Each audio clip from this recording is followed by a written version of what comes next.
Bike lift part 3 వీడియోకు welcome to all. చెప్పాను కదా, వాకింగ్ చేస్తూ వస్తుంటే కాస్త నీరసంగా అనిపించి బైక్ లిఫ్ట్ అడిగానని. ఆ రోజు ఎట్టకేలకు లాస్ట్ ఒక 2-3 కిలోమీటర్స్ మా హౌస్ నుందనంగా లిఫ్ట్ దొరికింది, వచ్చేసింది సేఫ్గా. అయితే ఆ నెక్స్ట్ డే నా బైక్ కాస్త రిపేర్ వచ్చేసరికి ఓ 5 కిలోమీటర్స్ వేరే ఊరు వెళ్ళాల్సి వచ్చింది. రోడ్డుపై నుంచి ఉంటే బస్సులేమో రద్దీగా ఉండడం వల్ల ఎక్కడానికి వీలు లేకుండా ఉంది. ఆటోలు టైం టు టైం రావడం లేదు. అయితే బైక్ లిఫ్ట్ తీసుకొని వెళ్దామని మళ్ళీ సేమ్ ప్రయత్నం మొదలెసాను. ఇద్దరిని ముగ్గురిని ఆపితే ఆపలేదు, యథామామూలే. అయితే 4th పర్సన్ ఒక కుర్రాడు లిఫ్ట్ అడిగితే వెంటనే ఆపాడు. ఎక్కాను. ఇలా 5 కిలోమీటర్స్ వెళ్ళాలను. ఎక్కిన తర్వాత ఉంది స్వామి, నాకు ఆ 5 కిలోమీటర్ల ప్రయాణం నరకంలా తోసింది.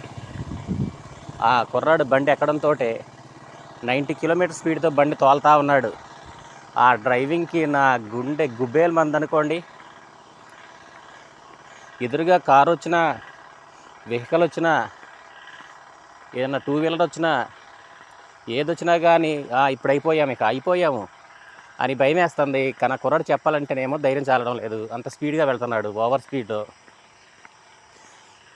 డైలీ బైకుల మీద వేరే ఊరు వెళ్ళొచ్చే వాళ్ళకే తెలుస్తుంది రోడ్ల మీద ఎట్లాంటి యాక్సిడెంట్ అవుతూ ఉంటాయో. నేను ఎక్కువగా ఎట్లాంటివి ఆలోచిస్తూ ఉంటాను.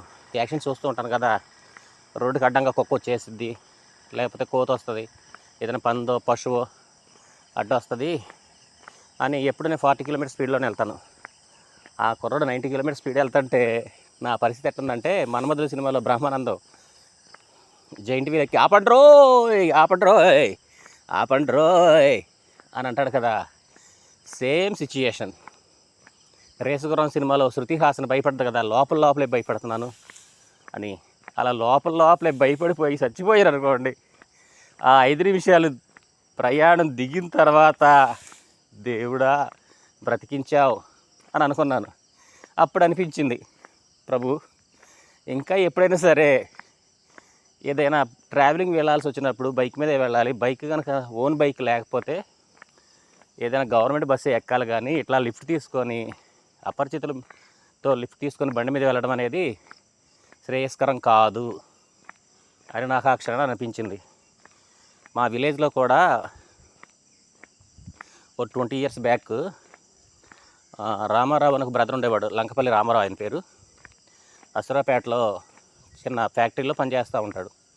ఎర్లీ మార్నింగ్ 4కి ఫ్యాక్టరీ నుంచి డ్యూటీ దిగి నడిచి వస్తూ ఉంటే తెలిసిన కుర్రాళ్ళే బైక్ లిఫ్ట్ ఇచ్చారట. దగ్గరే ఇల్లు, తమ్ముడు నడిచి వెళ్ళిపోతున్నట్లు, పర్లేదు అని ఎక్కన్నారంట.